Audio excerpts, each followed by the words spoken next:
everyone, I'm Angela, this is Paperbacks Galore, and this is the start of a new weekly reading vlog. I'm currently in a hotel out of town for my best friend's engagement party. Today we're gonna go out and do some fun things in Indianapolis, and I'm gonna take you along with me. So stay tuned to see some reading and some art museum stuff and maybe some indie bookstores.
This love that you give. Say you can't hide my love inside. Say to me, what's wrong? To where'd you come from?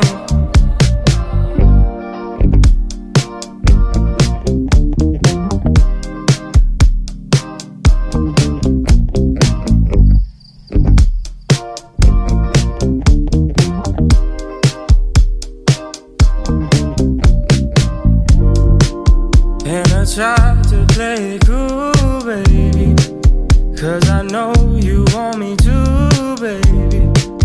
Come on in, let's settle it out.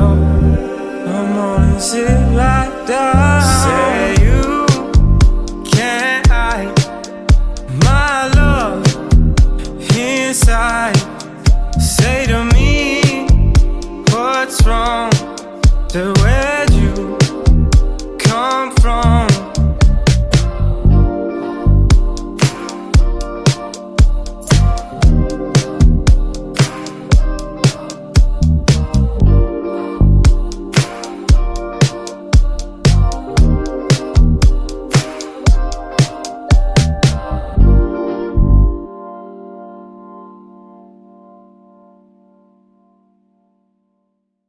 Okay, hello. We are back at home from our trip to Indianapolis for my friend's surprise engagement party. It was so fun. My friend was so happy. It was a really nice time. And now I'm here to give you a reading update. The plan for this vlog is just to vlog for a week, and whatever I read. So I'm just going to be updating you. I don't have necessarily a set plan, but I did finish a book on the drive to Indianapolis, and that is An Imposter by Deanna Raybourn, which is book 7 in the Veronica Speedwell series. I read part of this physically from this library book, and then I also had the audiobook. And in general, I'm a big fan of the audiobooks for this series. I feel like the audiobook narrator like pitched her voice up a little bit in this one, and it was a little bit grating, but I actually got used to it and forgot about it, so everything's fine. But this book I gave 4 stars. I thought the twists were good. I thought the mystery was compelling, and although the setting wasn't quite as atmospheric as I maybe expected, I still think that the character dynamics and some of the adventure kind of made up for that. So yeah, really pleased with this one. I think the other like 2 books preceding this have been like 3 or 3.5 stars for me, so it was nice going back up to 4-star. And this book, I don't want to spoil anything, but this book has some reveals that are just like, where do we go from here? So 4 stars. I will be reading the next two in the series this year, and the latest book is coming out, I think, in March, so that's really fun. Also in the car on the way to Indy, I started The Mysterious Case of the Alperton Angels by Janice Hallett, which is like a mixed media mystery novel. Mixed media mystery novel, yeah. And the premise of this one is that you are, as the reader, receiving this big pile of documents, and it's your job to sift through them and decide if you want to just forget about them or take them to the police and say what you've learned.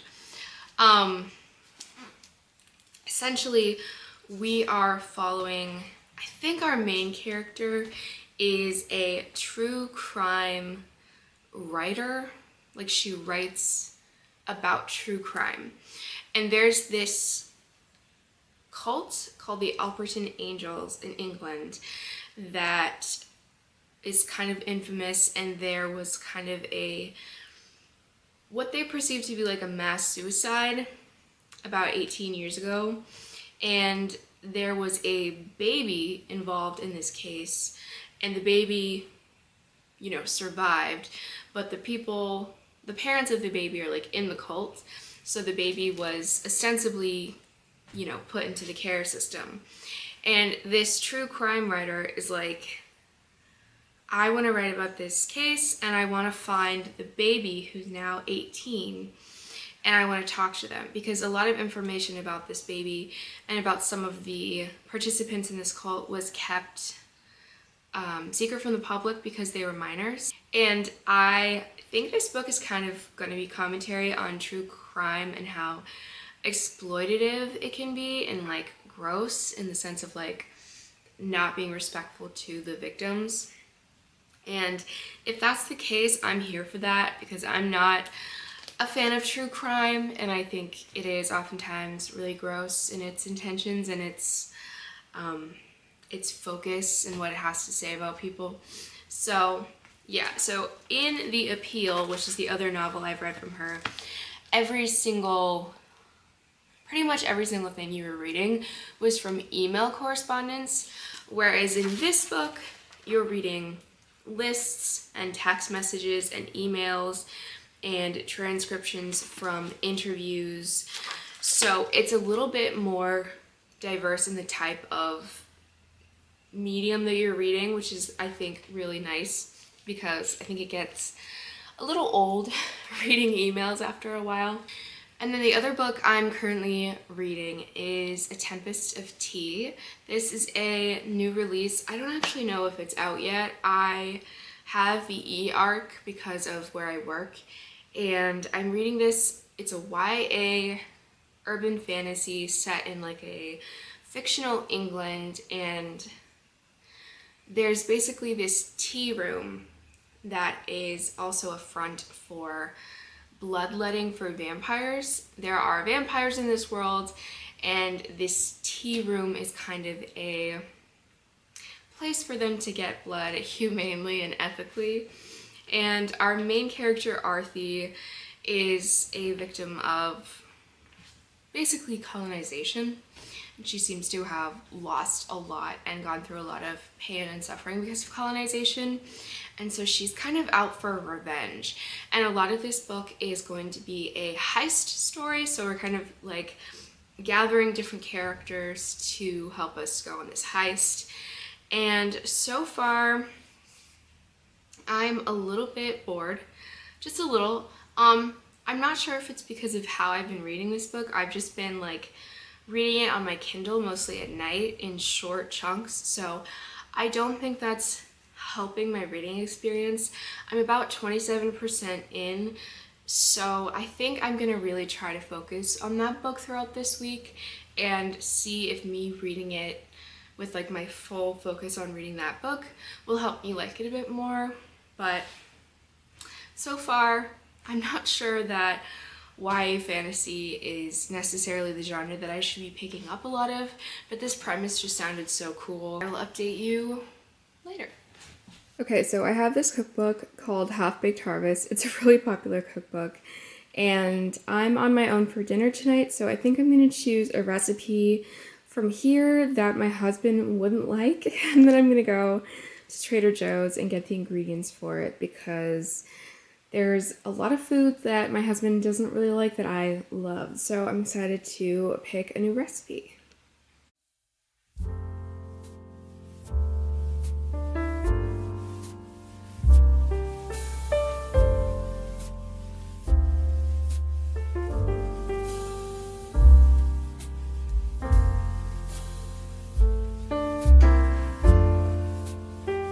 Hello? Hello? What's up? What's going on, kitty girl? Oh, big yawn.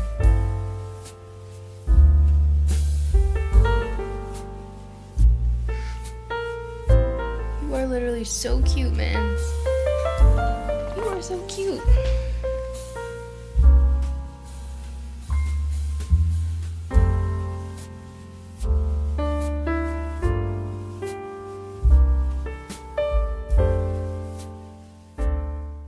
Hello, so it's nighttime now. I did end up making a recipe from that recipe book and it turned out okay. I think it was good, but not great. I did mess up slightly, but I don't know if that would have necessarily like made the dish that different. So overall, I'd give it like a 3.5 out of 5 stars as a meal. But I'm here mostly with a reading update, which is that I am 61% of the way through A Tempest of Tea. Like I said, this was a heist book. This is a heist book, and like we're just now, I think we're on the day when they're gonna start the heist, and I'm bored. I'm bored, and I am gonna finish this book because I don't want to DNF books unless I'm like really disliking them. And I'm not really disliking this. It's just like a 3-star book where I have like some enjoyment and a lot of complaints. I really feel like it's going to be a 3-star book unless the heist and the twists go really well. But I'm not really in the mood for the mystery novel I'm reading, so I think I'm going to start a romance. So let me show you all the romances that I have in my house.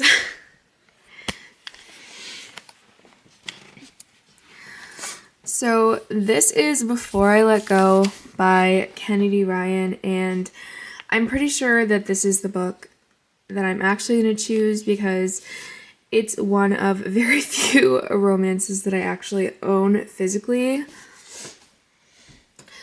Another one that I have is Angelica Frankenstein Makes Her Match, which I'm feeling is more of a like fall time kind of Halloweenish kind of romance. And then I have some of these books like Well Matched, which is part of a series, and then I have some Christina Lauren books, but that's like pretty much it. So I am trying to really prioritize books that I own this year, so I think I'm gonna pick up Kennedy Ryan, and then if I'm not like super into it tonight, I'll probably just edit this vlog a bit and watch some TV before bed, but I'm really hoping that this one will grab my attention. Alright, it's the next morning, and I did end up picking up Before I Let Go last night, and I only read about 20 pages, but I can already tell that Kennedy Ryan is such a talented writer. Like, the amount of characterization and emotion and like wit that she has already infused into this book just within the first 20 pages, it's kind of reminding me of how I felt when I was reading 7 Days in June. Like, it just felt like, oh, this romance book is on another level. So I'm really liking the writing. I don't know if I'm going to enjoy the plot. So let me tell you what the plot is. Basically, we have this divorced couple, and they went through something really difficult, and we haven't learned what that is yet, but I have a feeling it has to do with like the loss of a baby, like a miscarriage or a stillbirth, something similar to that, and like postpartum depression, and I think it has something to do with that. So if you don't want to read about that, I don't think you should maybe pick up this book. So they, in the present timeline, are divorced. I don't know if we're going to get flashbacks or not, but I think we're basically going to watch them fall in love again and kind of fix all of the emotional issues that they had, both with each other and like within themselves, to be able to like love each other again and be together again. And they do have 2 children who are like, one of them's 13, I think the other one's a little younger. So it's a very like high stakes situation because there's children involved, and they also own a business together. They have a restaurant in Atlanta. So I have no idea how Kennedy Ryan is gonna like have these 2 people connect again, because there seems to be so much hurt. But I'm excited to see. I'm still reading A Tempest of Tea. I'm bored, but I'm gonna finish it. I'm about to go to work. I work late tonight. So when I come home, I'm just gonna chill and get in bed and read and hopefully finish A Tempest of Tea so that I can do a review of it on my channel and really articulate my thoughts, and then move on to books that I'm enjoying more. I finally finished A Tempest of Tea. It was really a struggle to get through that book. I was bored throughout most of it, but the last 15% was pretty captivating. I thought the reveals were really well done. I did not see them coming. I thought they were thematically relevant and interesting and just cool. Cool setups for the next book. So my final rating is a 3-star. I think I will read the next book, but I'm definitely not going to purchase the next book. Yeah, I'd say if you're a YA fantasy lover and the synopsis sounds intriguing, pick it up.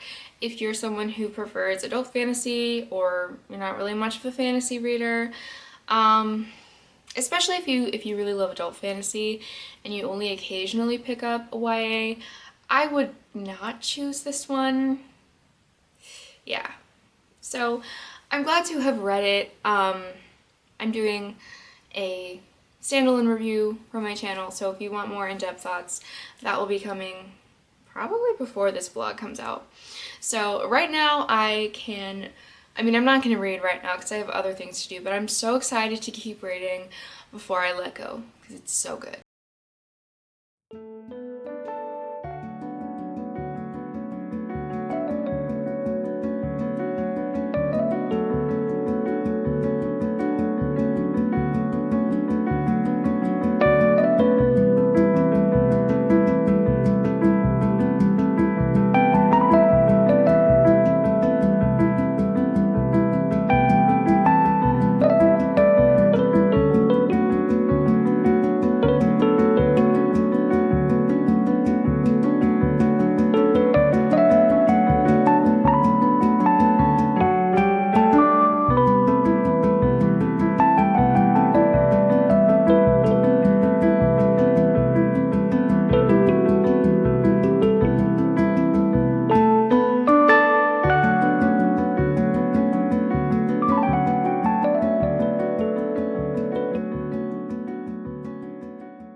Okay, hi, not to break the fourth wall, but I'm really not that far into Before I Let Go. I'm literally only on page 45, but I just want to emphasize how good the writing is. Like, I don't have the words to describe it because, you know, it's not flowery, it's not really literary. It reminds me a lot of how I felt with 7 Days in June. Like, it just felt like it was written by a really, really smart, but funny, but cultured, and like young, but not like super young. I guess that's more of a description of like the character, but just like a young black woman in her 30s who's just like really smart and cultured and interesting and like witty, And even in 7 Days in June, like the relationship between the main character and her daughter was really interesting. And what's her name? I'm already forgetting their names. The main female character has a daughter who's like 13, so that's also an interesting dynamic. What's her name? Oh, her name is Yasmin, the main character. So I'm so impressed with the writing. And as for the romance dynamic, right now we've found out that her ex-husband is kind of interested in the cook that works at their restaurant. Maybe I should say chef, who works at their restaurant, and Yasmin is feeling kind of weird about it. So I really have no idea how the actual romance is going to start. It's kind of a dynamic that's new to me, but I'm super excited.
Finished another book. I finally finished The Mysterious Case of the Alperton Angels, which I am giving, drumroll please, just kidding, I don't know how to edit in a drumroll yet. I'm giving it 4 stars. I was waiting for a little bit more of a wow factor at the end, which, you know, don't get me wrong, I enjoyed kind of the ending reveals, but I didn't necessarily have that feeling of like, oh my god, that was so good, and like being kind of like shocked and gagged. But I really enjoyed it. I think having the various types of documents to read from was great. I also listened to the audiobook while reading and also by itself, and I would highly recommend that if you're not I guess British, if you're not English from the UK, whatever, if you're not like super familiar with, you know, those accents. Even if you are, it's just kind of fun, just because a lot of the narrators have different like regional accents, and it was just really fun to, I think it brought life to the documents, and it can kind of get old just like reading, you know, transcripts of interviews sometimes. So I really enjoyed the reading experience, but as a mystery novel, I'm giving it 4 stars. I'm going to keep reading from Janice Hallett. I just don't think it was a 5-star book for me, and that's okay. I have been so busy lately. It's been a few days since I've updated you. So right now I'm going to go sit on my couch and eat ice cream and read before I let go, because it's so good and I've just been wanting to read it. And I don't know why I felt compelled to finish this first. Maybe it's because it's a library book and it's going to be due soon, but I'm literally only reading 1 book now and I'm excited to finish it. I mean, I'm only 100 pages in, so I'm not going to finish it tonight. There's only one room. There's only one room at the hotel. Only one. Anyway.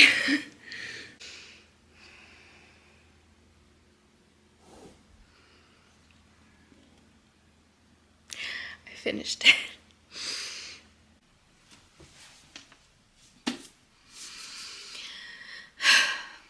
Hi friends, I have quite literally just finished Before I Let Go, and it is a 5-star book. It is a 5 fucking star. This book made me cry. This book made me happy. This book made me emotional. It made me all the feelings. It was so well crafted. I think this is probably some of the best writing that I have ever read in a romance book. I might even like this author's writing more than Emily Henry. I think Emily Henry is funnier. I don't think Kennedy Ryan was trying to be funny in many moments. I did laugh a few times, but just in terms of the way that she crafted these sentences and described these emotions, it was incredible. I loved reading this book so much. It took me a bit longer to read than I wanted just because, you know, I'm working, I'm in grad school, time management is a bitch, but this was so fucking good. If you haven't picked this up, definitely trigger warnings for like a stillbirth and like loss of a loved one and depression and suicidal ideation, but tonally this book is hopeful. There are sad things that happen to these characters, but we do see them in therapy and processing their emotions and healing, and it was just beautiful. I'm probably gonna break my book buying ban this year to buy the sequel, which is coming out soon, because even if I can get it as an e-copy, I think I want it in my hands. I want to financially support this author because I think she's amazing, and I'm so glad I finally read this book. I'm so glad that I picked this up from the library for like $3, and I'm just so happy. So that is going to be the end of this weekly reading vlog. I know I said it was weekly. It's been like almost 2 weeks. If you've made it this far into the video, I should disclose to you that it's more than a week, but that's okay. I had a lot of fun filming this vlog. I finished, I think, 4 books in total, and this one was by far my favorite, followed by The Mysterious Case of the Alperton Angels and the Veronica Speedwell book, and I think I would probably put A Tempest of Tea last, but that's okay. And I hope you enjoyed watching this vlog, and I hope you have a lovely week. Bye!